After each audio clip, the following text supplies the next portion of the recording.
We need to talk about ideas, good ones and bad ones. We need to learn stuff about the world.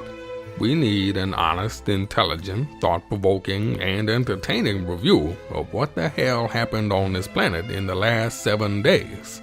We need to sit back and listen to the Iron Fist and the Velvet Glove.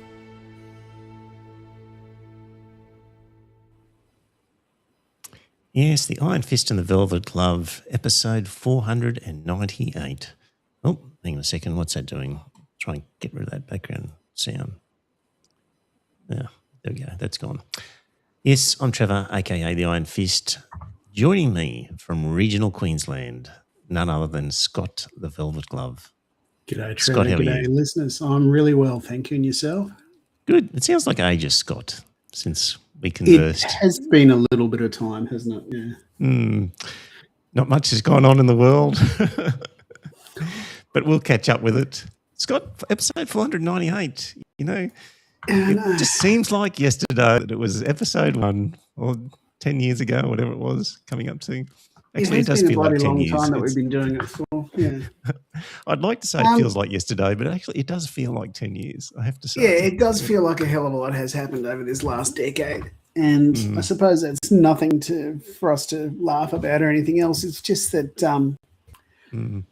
I never believed that I'm not surprised that, I am surprised that Donald Trump won that election in 2020 or whatever it was.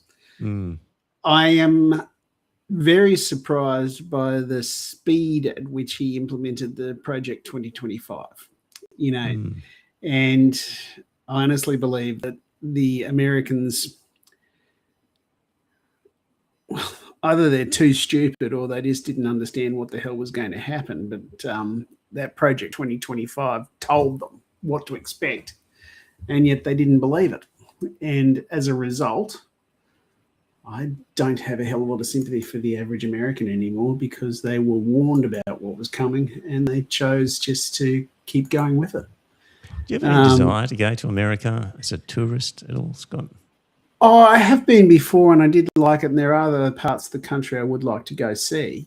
Like, I've never been to New York. I have been to, where have I been? In Florida, I've been to Boca Raton when I was working there. Then after that, I flew over to Dallas, Texas. I spent one night there just seeing an old friend of mine. Then after that, I flew out to LA. Then I flew back home. So I did that twice. Then when me and Brian went over as actual tourists, I flew into LA. We spent some time in LA. I went to Disneyland, which was great, but Brian hated it. And then after that, we then grabbed a plane from LA. We flew down to,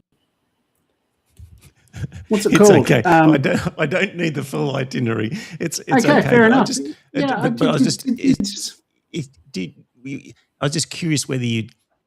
I don't know. If I was in that country now, I would just be. I wouldn't go back thinking, now. You are such a bunch of idiots. I can't. How can you stand being here? I agree, and I talked to a few people and who are Americans, and one of them said he says he's looking for another country. Could he come down under? And I said, well, if you've got a shit ton of money, you can, but otherwise you'd have to actually try and qualify as a refugee because of your age. And then after that, I don't think they're actually going to say that you're a refugee because you're not gay, you're straight, and everything else. Yeah, escaping persecution in the United States. It's just could actually happen. If you're not a Trump supporter, perhaps you are escaping persecution because they seem to be persecuting anybody they can. Anyway, before we get too much onto the American stuff, let's do a little bit of local stuff, Scott. Had an election in South Australia.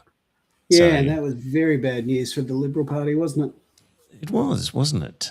So Pauline Hanson's One Nation, 22%, 22.5% of the vote, Scott. Liberals, 19%. Who would have thought in recent times, the last 6 months, it was always a possibility, but, go back. 30 years ago when they started, everyone hated them. Just for the dear listeners that are still listening, when John Howard originally had to confront Pauline Hanson's One Nation Party. He wanted them always put last. And they were put last on their how to vote cards for a number of years. However, recently, some of them have been flirting with actually getting more acquainted with One Nation. And that is why you've had this ridiculous, outrageous decision in Western Australia. South Australia. The other thing that you should all understand is that that preference deal the Liberal Party struck with One Nation was completely one way. They only preferenced One Nation above everybody else, but they couldn't actually guarantee from One Nation on their how to vote cards that they would receive higher preference levels than what they did. Anyway, that's Can you why. hear me? Yeah, I Can can you hear hear you. me okay? Yep. I disappeared. That's I'm a bit why. worried, dear listener, that I've got poor internet connection or something funny is happening with my computer and my internet. So if I get bounced out, I'll give it one more go and, yeah, we'll see how we go. But I've just got a strange internet connection. But, yeah, Scott, you were riffing on there. You know, the interesting part on this is, okay, they got 22.5% of the vote share. But when it comes to actual seats, They've ended up with 4 or 5, haven't they? yeah, they've got 5 already. 4. Yeah. So, Are these the final numbers of it? yes, I think they are. So, Hmm. 22% of the vote, but only 8.5% of the seats. What sort of democracy is this, Scott? Where It is the Labor Party with preferential 30, system. you see, what's the Labor Party ended up with 72% of the seats from 37% of the votes. 37.7% of the vote. I know, it's just one of those things. Now, I know you're going to argue for proportional representation. They've got proportional representation in their upper house. Their lower house is formed exactly the same way our federal parliament is. It's It's a based pretty on stupid seats. system, isn't it? Well, If you put everybody and you said to them, we're starting Yeah, with a but then clean you're gonna- slate, we're going to try this election business. Here's a couple of options. One of them is this sort of system we've got now, and this is the kind of result you could end up with. Or we could have proportional representation. You won't have a member for your district as such, but you'll have a proportional representation. What do you reckon people would go for? they probably would go for proportional representation, but then you've also going to have you'd end up with two houses of parliament that would be elected in exactly the same way. So that just seems to me a little bit futile. Maybe also people would would- vote differently. It would also do away with independence too. But maybe people would vote differently. If you knew that it was proportional in both houses, you might decide to vote in the main house for your favourite party, but in the upper house for your second favourite party as a sort of a way of, I don't know, Providing mixing things balance. up and having that protection. I think I could vote separately like that. Yeah, I suppose so, but you'd vote for the Greens in the lower house. Who would you vote for in the upper house? Would you vote for the Labor Party? Would you? A decent independent of some sort, maybe. Yeah, but like a, you've got to actually look at the independents in the Senate. You've only got David Pocock. He's the one that's the most well known. You've got Fatima Payman. That's she was kicked out of the Labor Party. She started to start her own party, whose name escapes me, although I did vote for them. That's only two of them. Now, David Pocock is only representing the ACT. Now, it's a hell of a lot easier for an independent to grab a smaller jurisdiction like the ACT than it is for an independent senator to win 1/12 of the vote in New South Wales. It's just, the only time that we've ever seen a larger number of independents that were elected was that time that Turnbull decided to have a double dissolution election, and that did backfire on the Tories, but it led to. or maybe that's the other answer: always have double dissolution elections. You could always try and do that. Why should half the Senate be just sitting on the sideline at any one point during an election? Doesn't really make sense. Exactly. It's just one of those things. I'm still not convinced of the whole proportional representation for both houses. I can understand where you're coming from, but then what do you do? Like, do you just have a one vote on your? Do you just vote one on your ballot paper? Do you? Is that how you determine the preference, the proportional, or do you just do it with a preferential system, or what?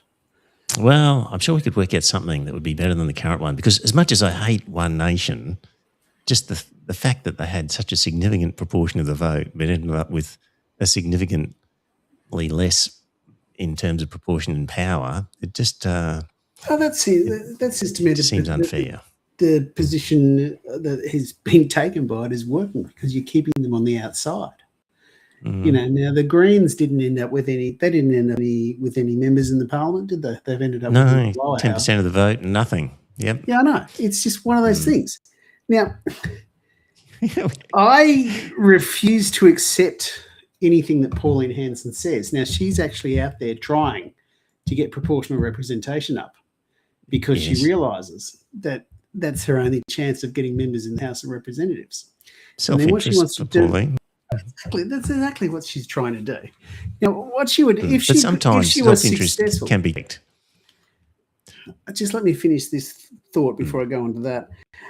If you ended up with Pauline Hanson being the eternal spoiler, she'd end up sitting there and then she would be judge, jury, and executioner on who would actually form government.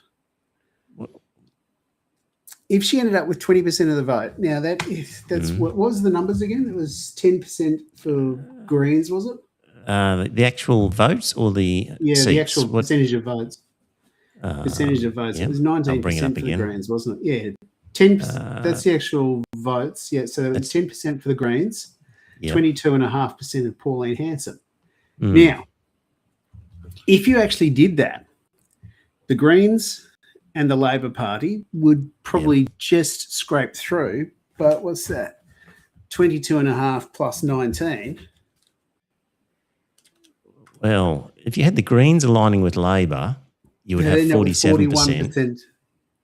Yeah, it'd be 47% Greens Labor and 41% or 42% Liberal One Nation. Throw in one Family First. So the independents would have the sort of balance of power in that situation. Which is probably not a bad sort of position to be in. It just depends on how right-wing how right-wing the independents are. Some of our best performing parliament, Scott, was I think it was in the minority government. Yeah, when there was that motoring enthusiast party. Yeah, Ricky. Those guys. Yeah, and that guy put in a reasonable effort of put trying to understand the bills and just exactly. He didn't actually. His career came to an end, didn't it? But this is how a lot of European parliaments operate, isn't it? Absolutely, where you vote, and you get this final figure, and then there's the horse trading to form a government afterwards, as opposed to our crazy coalition that decides to band together before the election, come hell or high water. So, look, I agree. I mean, it would be preferable if the coalition didn't form until after the poll. It's just one of those things. I'm not sure, but I can understand where you're coming from, but I just don't think I agree with it wholeheartedly. Now, what was that thing I had to pull you up on? You said before. Not sure. Okay. I can't imagine. Can't imagine what it would be. It was something before when I cut you off and that sort of stuff. And said, let me finish this thought before I go back onto that. I'm sorry, gentle listeners, I've forgotten. That's right. In the chat, John asked, "Where's Joe?" Joe is suffering from jet lag, dear listener. So that's no Joe, just us. Yeah, he's currently locked in Dubai, isn't he? I'm not sure where he is, but yeah. So One Nation did have a few things going for them. I saw an article by a guy. He said this time round, One Nation had a lot of things. Gina Rinehart, Australia's richest person, has been bankrolling One Nation since Barnaby Joyce brought her and her donor network across. Also, Sky News and News Corp gave One Nation wall-to-wall coverage. So commentators telling The Nation that One Nation was surging, absolutely surging. So night after night, plenty of stuff about One Nation. Barnaby Joyce, of course, came across Scott, brought his donor contacts, political networks, whatever credibility he had left. Cory Bernardi, former federal Liberal senator in South Australia, kind of gave him a respectable kind of face in a way. It did, but, there was like a podcast I was listening to this morning. It was from the ABC. And what they said was that Cory Bernardi is a right-wing Christian. Now, One Nation is a more secular right-wing organisation than it is. Yes. It doesn't like Muslims, Yes. It hates Muslims, but you don't actually hear Pauline saying, "Oh, praise be to God," or anything else. But she's into the whole family value, conservative. Yeah, I know she is, which is one of the things that. Now, Cory Bernardi, he's a lot kind of of like how to say you're Christian without saying you're Christian. Yeah, I suppose. Cory Bernardi, apart from being an utter dickhead, is also a world-class homophobe. Now, James Ashby, who's been a long-time supporter and also Pauline Hanson's chief of staff, is actually a gay man. Now, she can actually tolerate it. How's Cory Bernardi going to tolerate it? I just think that it all depends on the medium term in South Australia, how long they actually hold on to those numbers that they've got in the parliament. How many years they're actually going to stick together, because in 1998 they won 11 seats in the Queensland Parliament, but by the end of that first 3 years, none of them were still members of the party. That's true. Just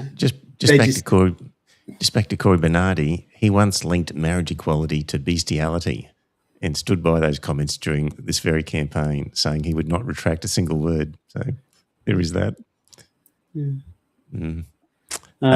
Sharon's joined us.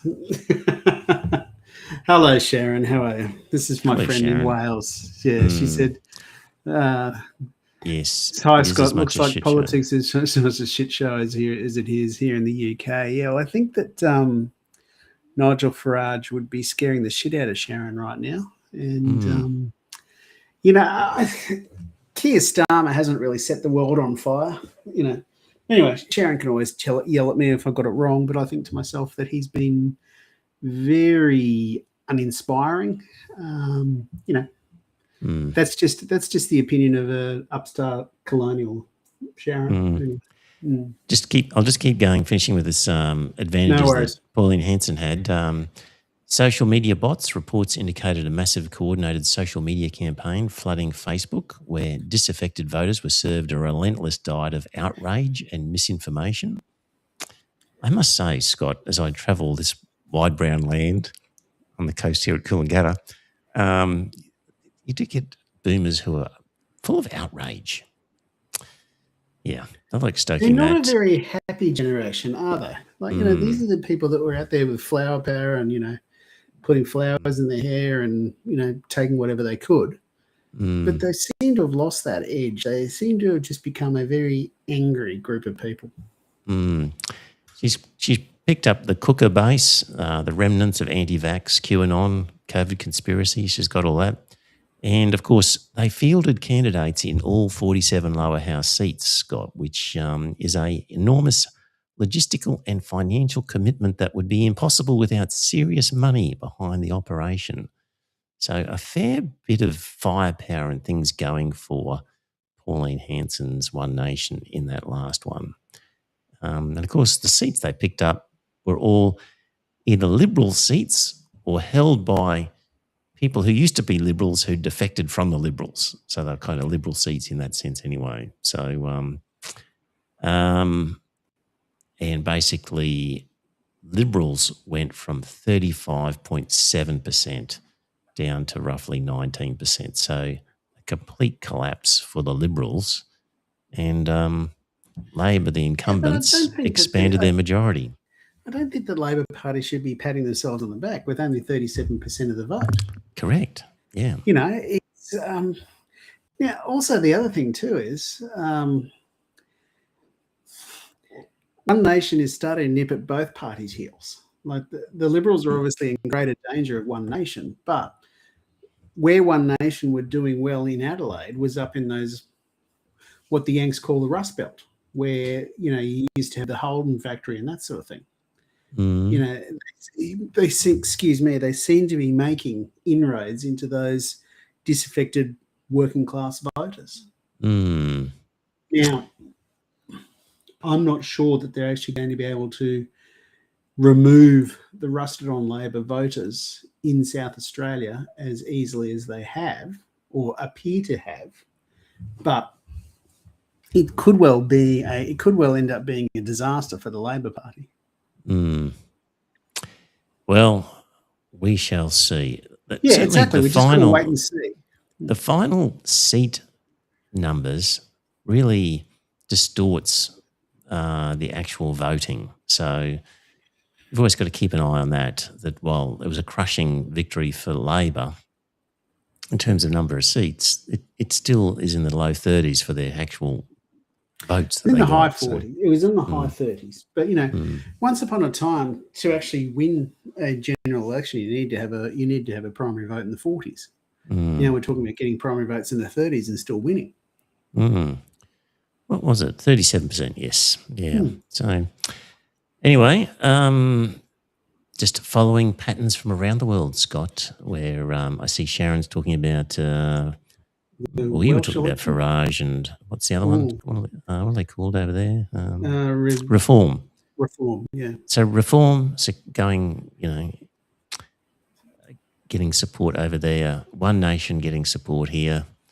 MAGA going crazy in America over the last decade. But then if you actually look at the No Kings protest that was out on the streets over the weekend, that was huge numbers of people that were out there. Well, okay, I didn't see that. Haven't caught up with that news. Well, several million people took to the streets to oppose Donald Trump. Okay, Scott. Rate rise, Reserve Bank. I think it went up 0.25%, something like that. I think they're going to think that they've got egg on their face, because probably the most effective way to control spending in this country is to have a rise in fuel price, because everyone drives. Yes. Now I think there's only 2% of the population who's got electric vehicles, something like that. So the raising rate of petrol has gone so far up. It is basically got a very inelastic demand curve, so people are still going to drive. Now they might actually reduce the number of kilometres they drive, but they're not going to completely do away with anything they're not going to stop driving their cars. So as a result, the money that the Reserve Bank was concerned was going out feeding inflation is just feeding the oil companies. So I think to myself, it was also just anything else. It was probably also a hair trigger reaction to the inflation rate. There had been a spike in the inflation rate for sure, but it had only been one increase, and you had four of the members of that Reserve Bank Money Board voted against the increase. It was only 5 members that voted for it. It was a very modest little lump in the inflation rate. Exactly, it was. And we discussed, I don't know if you were there for the episode, Scott, but of the increase, almost all of it was associated with the increased cost of overseas holidays. Well, that was the first one. Yeah, that was the first one when I got back from Europe, But the whole premise of this thing that, prices are going up, inflation is going up, we need to hit people hard with uncomfortable interest rates to curb their spending. When the prices are going up, not because of demand, but because of events beyond working class person's control. I agree wholeheartedly with you. And what I was actually going to finish, if I can finish my point, was that that's okay. It's okay. I'm used to being trampled on by you. Probably the most sensible thing they should have done was actually just hold fire. And they should have actually waited for the next meeting. And then they could have had a look at where inflation was. they're going to show a massive spike on it because of the price of fuel, but then they'd be able to take that out and think, well, inflation's not so bad after all. It's just fuel that we've got to put up with until dickhead Donald has finished his war in Iran. Anyway, but that was all prior to that decision was made prior to the Iran war and everything else. It's just it's just one of those really ridiculous things. Yeah, was it actually before the Iran? Like, it's been going on a little while now. The Iran war is only a month old. Yeah, that interest rate decision was only in the last month. Ago. Yeah, I'm starting to lose track. That's what happens when you only do a podcast every second week. You start to lose track of what you've said and when things happen. Alex Doral has just made a very good point. He said the gas lobby is crapping themselves about the 25% revenue tax. That is one issue that could win some of the election. Too bad the gas lobby has the big three parties bought. I agree with you. That 25% levy on exported gas is where they should start, but I don't believe they should finish it there. Now, apparently they are looking at a excess profits tax or windfall profits tax or whatever it's called, but I couldn't tell you about the design of it or anything else. I just think that we should have a long, hard look at our resources industry and tax them more appropriately, because we have not been taxing them appropriately for a very long time. Anyway. And they'll mount a campaign about all these regional towns will disappear if there isn't a mine next door, and how dare the government abandon regional towns. Okay. Regional towns are already dying because of FIFO workers.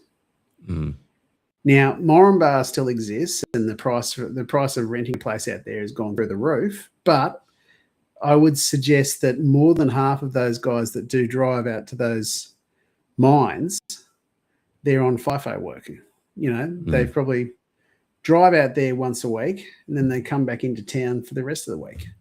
You know, it's like, you know, when I was looking at working out there, I just thought to myself, yeah, I could work, you know, just finish up at around about 1 o'clock on a Thursday afternoon and drive in back home. So I'd spend the weekend in Mackay, but I'd go out and spend the rest of the time on camp at Moranbah.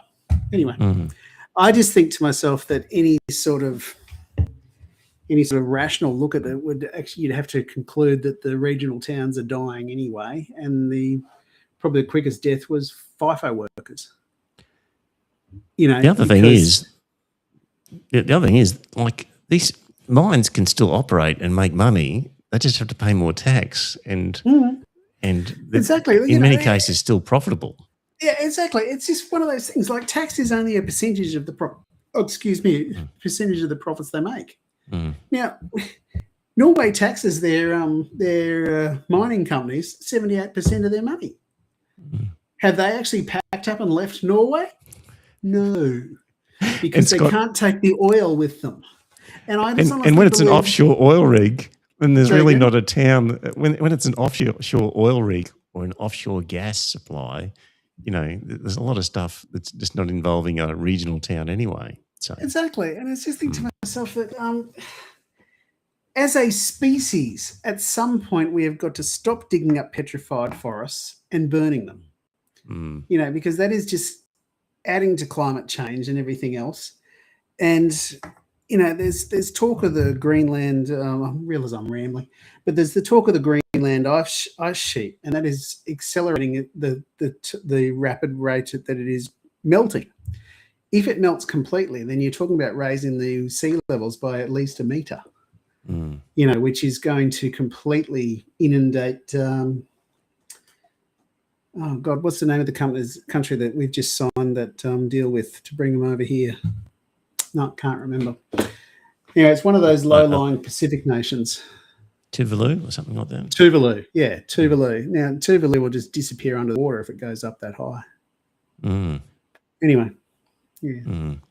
Scott, should we move on to international war and Iran, or have you got any other topic you'd like to riff on before we head down that path? No, I just think we might as well talk about the dickhead in chief. Yeah. So Actually, I did something else come to mind. I can see it in the Courier Mail, actually. They keep pushing stuff from the Minerals Council about the unfair coal tax, and the Christopher God's sake, government is completely steadfast in saying, no, it's staying. It's baked into the budget, and they're not prepared to give it up. So I know, the Courier Mail keeps trying. So exactly. And, I just think that if Christopher Woolley's government lasts 1 or 2 terms, then the Labor Party's going to get back in, and then it's just going to go on ad infinitum. It'll just keep going as a permanent part of our taxation system. Now, the reason why the royalties are so high at the moment is because the price of coal is through the roof. If they actually want to pay less in royalties, they shouldn't be asking for such a high price for their fucking coal. That's right. The high royalties kick in with the higher prices. So, yeah, it's a good system that way. So it is, absolutely. Yeah. It's just one of those things, like, I can't believe that you've got a industry that's represented by Gina Rinehart arguing against a progressive tax system on how much money they make. It's bloody criminal, actually. Okay. Anyway. Over to Iran and Israel and all the various wars over there, the involvement of the USA, the involvement of Australia, for that matter, in supporting all of this. I did hear what you said last week, and I'm still not convinced that Australia is actually involved in that war. Yes, they are. They are over there providing some sort of defensive action in the UAE and those sorts of places. But I wouldn't actually say that they are part of the war. Anyway. Some sort of plane that has some sort of radar system. Yeah, I know, but that's just there just to let them know where the missiles are coming in. It's not actually used it's not actually used, okay, I could be wrong, but I don't believe it's used to help them find the targets or anything else. It's a continuous sort of radar that keeps an eye on where the missiles are coming in from, and that gives them an idea of where it's going to be hit next. I've got 2 words. What's that? Two words. Pine Gap. Yeah, I know. Well, Pine Gap, yeah, okay. But I'm not sure whether or not the Australian personnel in that room are actually involved in that type of thing at the minute. Doesn't matter. Now, it's one of those things. Now, I would have thought that if it does come down to a full-blown fisticuffs between the United States and Australia, I think the only target in Australia that'll be taken out will be Pine Gap. The rest of the country they'll leave intact. But you can't say we're not assisting America in this war effort when Pine Gap exists. Well, yeah, that's true. But it doesn't matter whether there's Aussies in there or not. It's one of those things. Because we are assisting their war effort. Well, they have been in this country for how old's Pine Gap? I don't know. It's probably at least 50 or 60 years old, isn't it? I think since Whitlam, wasn't it? Well, Whitlam looking at it and not happy with it? Whitlam wasn't happy with it, and Bob Hawke came in and he made all these sorts of noises about he was going to close it down. But then after that, they went through and they gave Bob Hawke a tour, and he came out white, ashen-faced. So I'm not sure what they actually showed him pictures of, but they shut him up. It was probably him with one of 10 or 12 girls. You never know. Right. Dire Straits says the real red light is troops on the ground in Iran. What do you mean by that, John? Light. I think he's saying that if they do actually want Australian troops on the ground, then that would be a no-go for our government. Now, at the minute, the Yanks are actually talking about committing troops and that type of thing. I find it very amusing how they have lowered the threshold for what is actually a military target, and how they're attacking oil facilities and that type of thing in Iran. Schools? Yeah, okay, the school. Now, that was obviously a cock-up because originally, now, forgive me, I got this wrong, but I heard the story, well, I think I heard the story, is that school used to be part of the Iranian Revolutionary Guard Corps organization. However, they had gone through and renovated and everything else, so they handed over to the school, and then the IRGC were behind it. So that's the claim that came from the Americans, saying that, well, we thought it was the IRGC. But that school has been operational for 12 years or something like that. So clearly they're obviously using outdated intelligence to pick their targets. I've got a clip here by a lady about that. Now, what does it say about this school bombing? So this is a US Army veteran, Josephine Guilbeault, former counter-terrorism officer. So she breaks down the process by which the Minab school bombing in Iran had to occur and expresses her outrage at the lack of any accountability. So it's one of those things. Sorry. I just think that if they're going to rely on artificial intelligence and that sort of stuff, this is where this shit's going to happen. You know, have a listen to this. This is pretty compelling stuff for 3 minutes and 30 seconds. And it was, without a doubt, a school if you looked at it through satellite imagery. It was, without a doubt, a school when you looked at it through the onboard camera of the Tomahawk missile. It was clear. Now let's talk about when the attack started on Iran. 10 a.m. At 10 a.m., Israel, along with the United States, began attacking Iran. By 10:20, the staff at Minab school began evacuating the children. Strike one. Hit the school. The kids moved to the prayer room. Strike two. Hit the prayer room. 163 kids dead. Strike three. Hit nearby.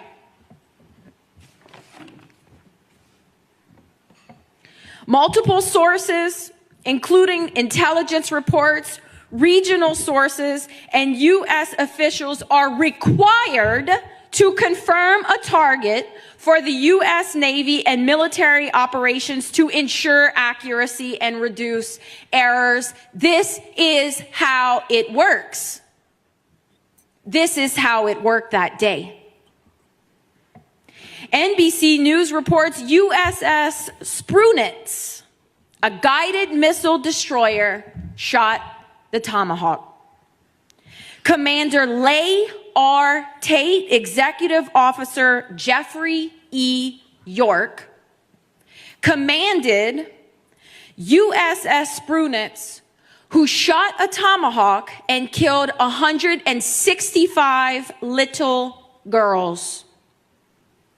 After this was done, the same destroyer conducted a replenishment at sea with USNS Henry Kaiser back ready to fire. March 4th, March 10th, and March 18th, they replenished their firearms. They replenished their weapons. No pause for review, no pause for investigation, no calls for this command to appear in front of Congress and report to the American people why we just bombed a school knowing it was a school. Nothing. Silence. Lies. Excuses. Who are the terrorists? Who are the bad guys in this story? This is the story of our timeline.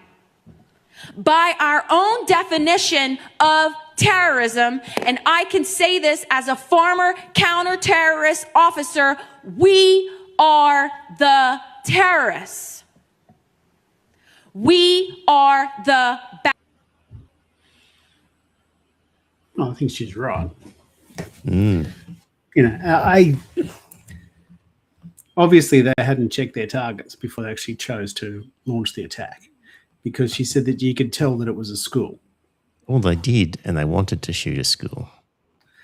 Okay, I could understand Israel doing that. I can't imagine the Americans doing something like that, but it's always a possibility. They could have gone completely rogue, which is a real possibility with the current president. I could understand the Israelis destroying a school, but I have a little bit... understand in the sense that you wouldn't be surprised. I wouldn't be surprised that the Israelis destroyed a school. Now, this was fired by a USS something or other, so it was a US warship that fired the missile.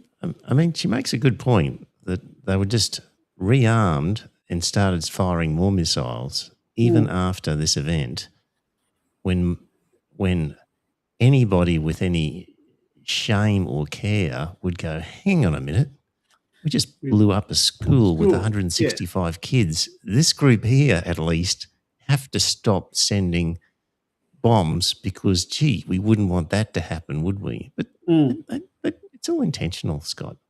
Yeah. It's intentional. I suppose. You know, it's just one of those things. I don't know how quickly the pictures from those Tomahawk cruise missiles get back to the blokes that fired it, or whether it goes back to the Pentagon first. I imagine probably the guy at the Pentagon was rubbing his face, holy shit, how long ago did that happen? Then after that he picks up the phone, it's too late. They had all the time in the world to select their targets. Yeah, I agree. All the time in the world to select their targets. This is what I'm saying. I think their targeting selection was wrong. They did it on purpose. We might have to disagree. We might have to agree to disagree on that one, because I just think to myself, surely they wouldn't actually get in and do something like that. It's always a possibility, but I also think that one of the things I heard, I hadn't seen repeated, I read it once, was that a lot of the high military officials had their kids go to that school. And so they knew they were hitting a school where the kids were kids of high-ranking military officials. Well, that actually turns it on its head a little bit. That could actually mean that you're right, that maybe they did deliberately target a school. Now, I'm not saying it was right, but you know, in the end, sounds like it could be. It's so in character because they're carpet bombing civilian areas. So it's not like we go, oh, gee, that was clearly a mistake, because all their other bombs landed on legitimate military targets. They're in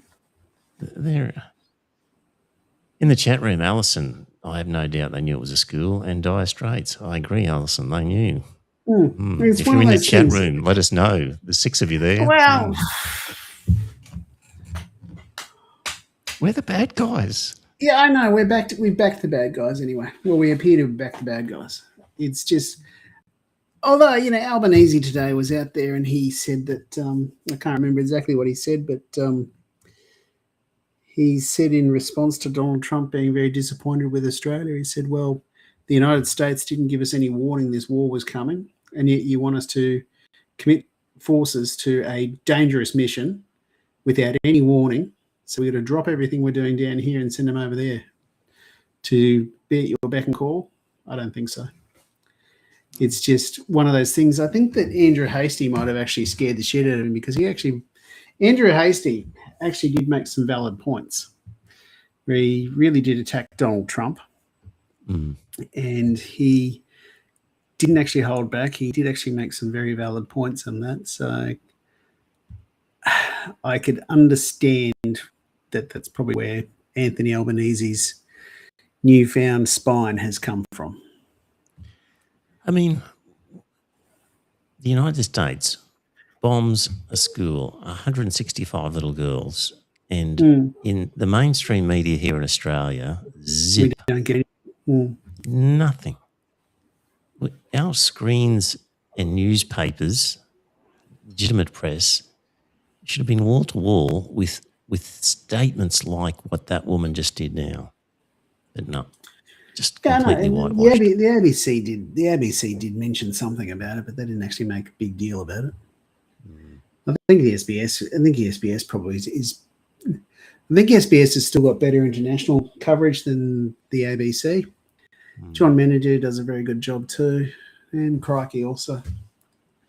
And also, I've been reading a little bit of, it's just an email I get every day, the New Daily. Mm-hmm. Anyway, it's a little bit of sensationals too. Anyway.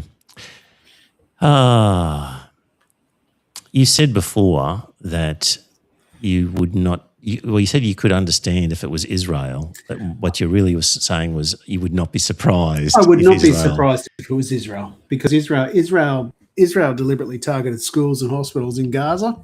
Yep. It would not surprise me in the slightest if Israel knew it was a school and they deliberately targeted it.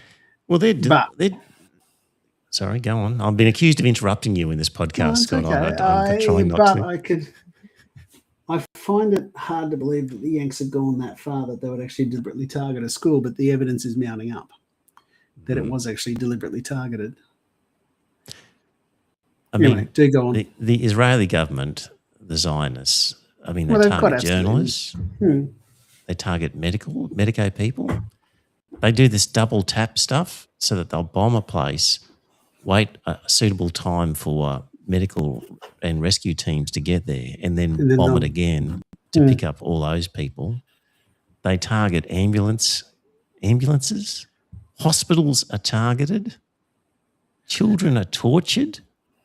Prisoners are raped, and their rapists are applauded on game shows.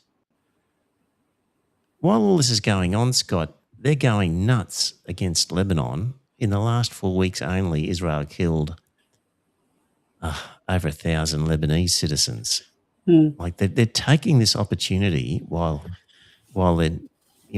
things are not going as successfully as they'd like in Iran.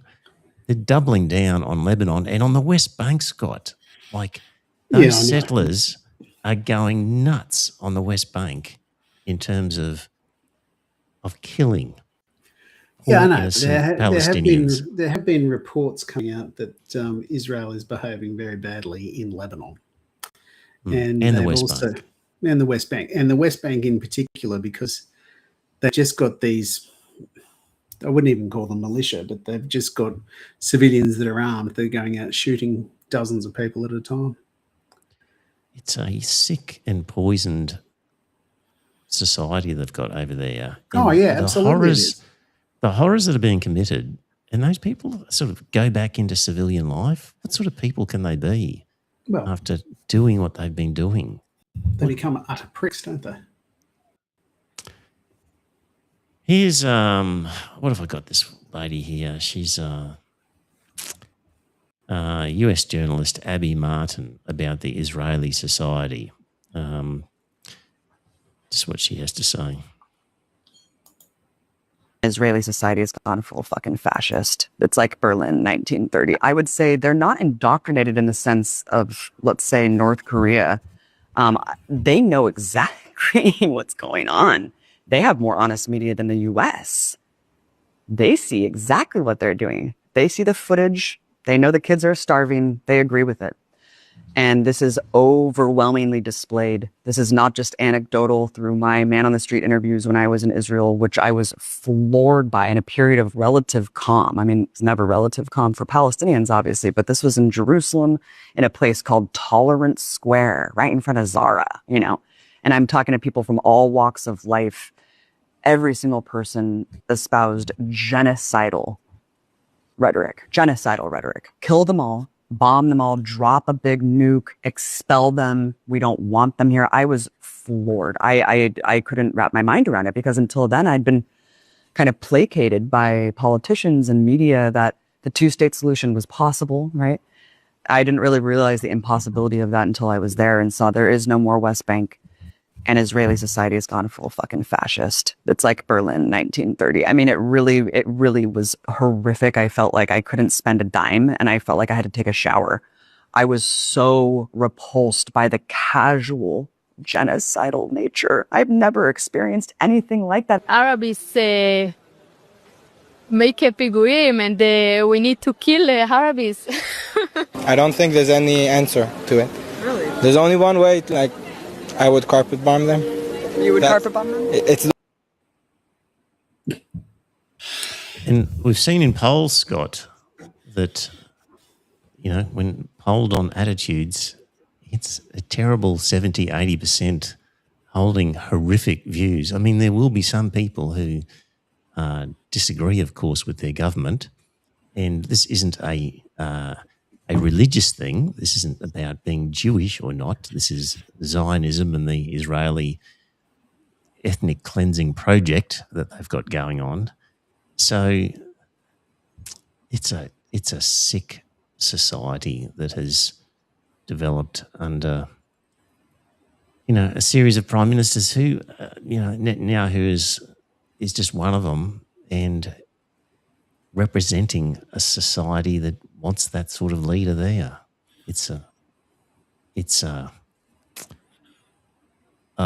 The damage to the culture of that country and the number of wacky people and whatever being generated by that,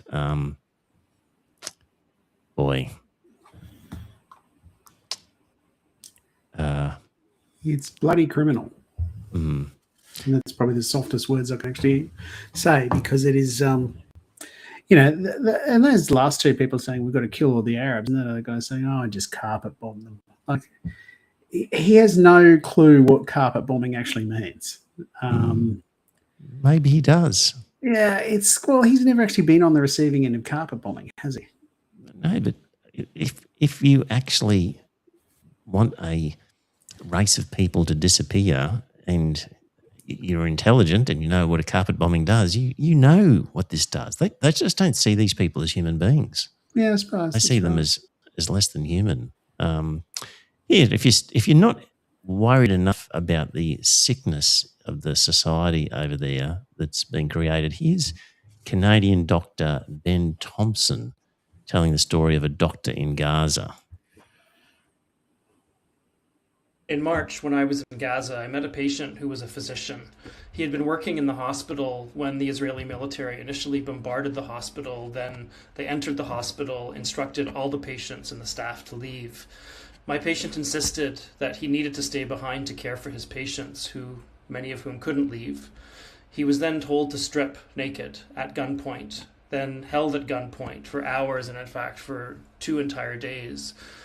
He was only allowed to urinate and to defecate on the floor where he stood, beside a puddle of his own urine and feces, fearing for his life at gunpoint for 2 days.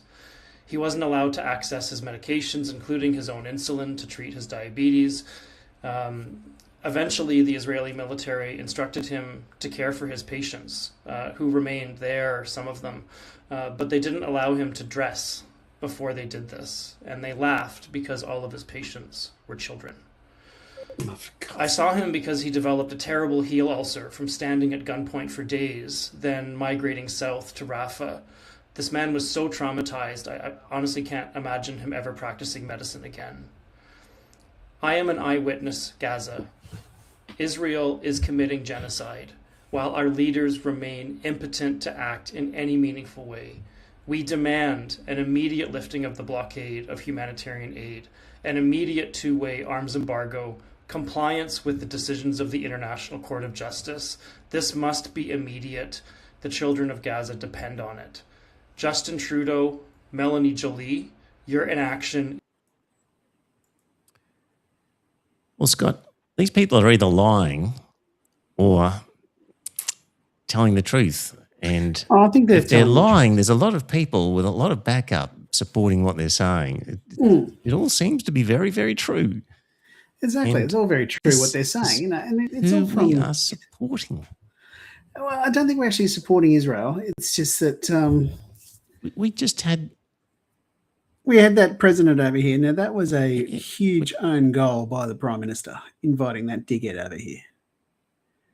And and when Israel bombs Iran, we criticise Iran and call them crazy mullahs and criticise them for retaliating against Arab states, but we don't criticise Israel for bombing them in the first place. Yeah, that's very true. I think there should have been enough criticism to go around for both Israel and the United States. our right to repair, are we assuming these are the views of all Israelis? No. But it's an uncomfortably large majority, it seems, according to the polls that I've seen over time. 70 to 80% holding some pretty horrible views. So no, not all, of course not, but just a really large number. So, and significantly, it's the people in power. Like it's Netanyahu. It's the leadership in their parliament who come out and make the most outrageous statements encouraging genocide on the record. It's not just little aberrations of crazy little minorities. That's the whole point. It's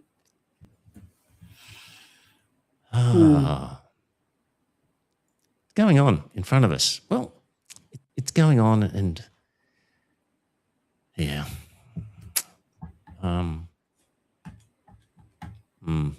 Speaking of psychopaths, Scott. Yeah. Donald Trump. Yeah, okay. So he said that peace talks were going on, and Iran says, no, they're not. Exactly. It's he's either just completely lying. Yes. Or the Iranian government's completely lying. One of them's lying. I'm not sure which one, but I think myself, given Donald Trump's record of having only a casual acquaintance with the truth, it really would not surprise me that he's actually lying. And, the MAGA base would actually be eating this up with a spoon. The comedian Jon Stewart said, Trump says this, Iran says this. He says, who do we believe? Normally not the theocratic and corrupt regime, Iran. But in this case, you just, if I had to pick who was telling the truth, Scott, I'd be going for Iran. Yeah, that really wouldn't surprise me at all. And I think to myself, that's probably is the case, is that the Iranians are telling the truth. They are a nutty theocratic regime, the Americans. Have you ever listened to this Pete Hegseth, the Secretary of War? Utter nut. Christian nutter. Yes, exactly. And in charge of the war machine. He's actually... Now, there's probably someone that was taking him out of context. I'm not actually but putting words into his mouth where he was saying that this is going to herald the end times, which is going to bring Jesus back to the earth. Oh, he would have said it for sure. He's always quoting some of the really nasty scripture, like at a Christian prayer and worship service at the Pentagon, he prayed to Almighty God to pour out your wrath and break the teeth of the ungodly, and he begs the Almighty to sanction overwhelming violence against those who deserve no mercy. Like, this is the sort of crazy, hardline Christian nutter rubbish coming out of the Secretary of War, our ally. Yeah. But, Scott, why would Trump lie about peace talks? I mean, what possible reason could he have to lie about peace talks, Scott? I don't know. I just think to myself that he's probably trying to give the impression that the war is coming to a conclusion, which is going to help him out in the midterms if he's actually successful with this war, but all indications are that he's not going to be successful, then that would actually help him out in the midterms. I'll give you a reason. Money. Well, yeah, okay. You can always look at the oil's futures and everything else. They go up by a hell of a lot whenever he opens his mouth. Yes. Did you hear about the big purchase spike just prior to his announcement? I have heard something about that. I'll play a clip. I think this explains it. I'll see if this one does. Two different measures of oil. But now have a look at the S&P 500. So this is S&P 500 futures. It's the biggest kind of exchange, stock market, equity market in the world. Same thing again. Donald Trump posts, the price goes up because people are getting very hopeful. Volumes go up at the same time. And if we zoom into the volumes once again, what do you see? Obviously, there's the volume after Donald Trump made his post, but 15 minutes before, this is actually 10:50 UK time, a very, very big trade.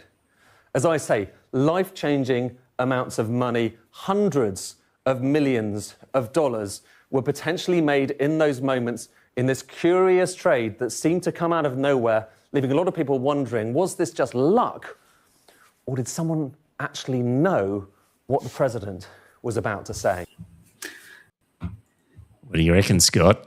No, Donald Trump can't keep his mouth shut, so I reckon he was probably bragging to one of his mates. His mate went out and bought a shit ton of it and then made a fortune on it. Or he and Jared Kushner and all, yeah, he piled in as much of his own money as he possibly could. Yeah, exactly. Like his own son, Barron Trump, made almost $100 million on the oil deal or something like that, or he bought 20 million. Now, I can't remember, but I think it was he bought $20 million worth of it, and then when the oil price went up, he had $100 million. Now, how the hell does an 18-year-old get $20 million? You know? So huge spike in betting on this stuff to the advantage of the person betting 15 minutes before Trump's announcement, completely out of the blue. Yes. What have I got from an article here? This wasn't the first time something like this has happened under Trump. There were large suspicious moves in the prediction market, poly market, before previous attacks on Iran and Venezuela. But this front running of US policy was really large. The Financial Times estimates the sale of oil futures in that magic minute Monday morning at about $580 million. And that doesn't count the cost of the purchases of stock futures. So this author, Krugman, I think he's a politician there, says, I'd like to know very much exactly who was making those trades. I'm sure we'll find out once Kash Patel's FBI carries out its careful, no-holds-barred investigation. That was a joke. However, I do believe the culprits will be easy to determine once Democrats are back in power, and they must apply the full force of the law to the people responsible. Scott, it should be possible. Of course it should be possible to find out who made that trade. Yes. You know, it leaves behind, whenever you buy anything online or anything like that, it leaves behind a digital signature. You find out who bought it, and that's it. Now, I just think to myself, they've got to throw the book at these pricks. And they've got to actually do it properly. They reckon that they were going to throw the book at the banking bastards that caused the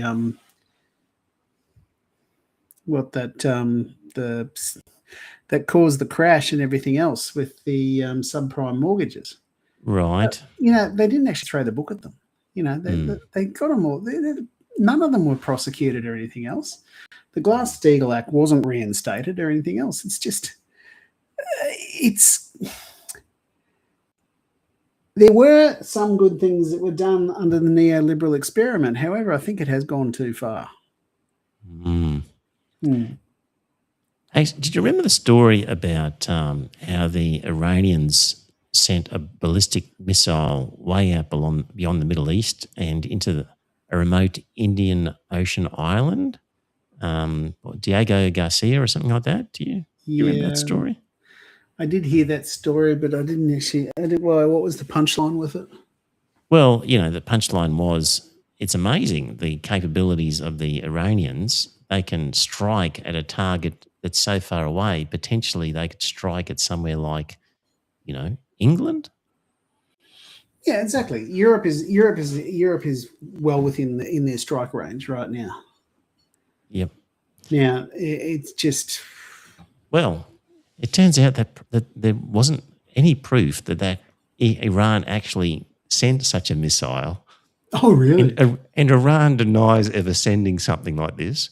Why would Iran deny it?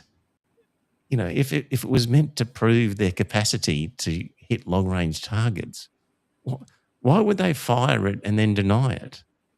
So this just looks like just a bullshit story again. Just another false flag.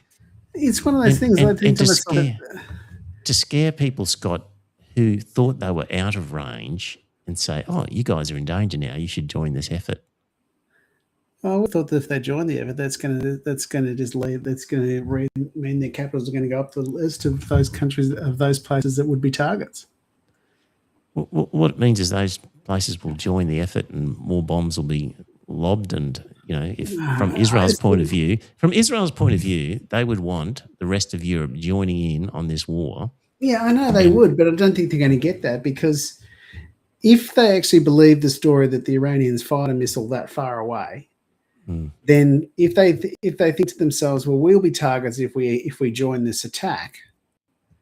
So I just think to myself, they're not going to get involved. Well, you think it might have scared them off?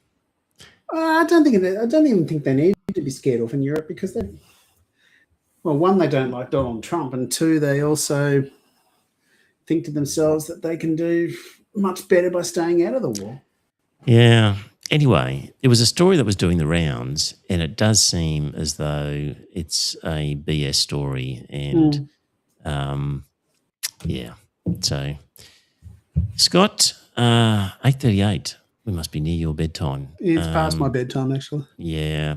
Next time we can talk about Cuba. I mean, they're just lining up to destroy another country. Japan's PM laid flowers on the grave of Charles Sweeney, the pilot who incinerated Nagasaki. Yeah. The guy who massacred her own people.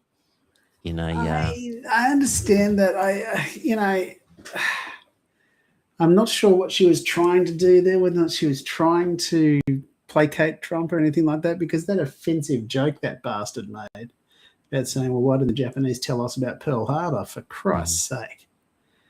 That was really off. And it really wouldn't surprise me if she was trying to kiss up to him or something like that by laying flowers on that guy's grave. I couldn't tell you. It's just one of those things. It didn't look... I personally think she got it wrong by doing that. However, it really wouldn't surprise me at all if she was trying to placate the bastard. All right, Scott. Well, that's 498 episodes done and dusted. You've only got 2 left. Okay.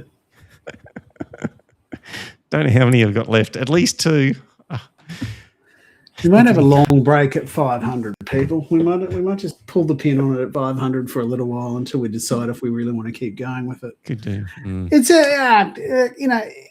as the world slides towards the apocalypse, and we can't just blame Donald Trump for it all the time. But you never know. We could end up with nothing left over. Yeah. Alison referring to the Japanese Prime Minister. She should have whacked Trump with her handbag. I don't think she's Margaret Thatcher. I didn't think she actually carried a handbag. Anyway, we've got to go. Thank you, Scott. Talk to you next week. Bye, everybody. Bye for now. Okay. Good night, everyone. Bye now.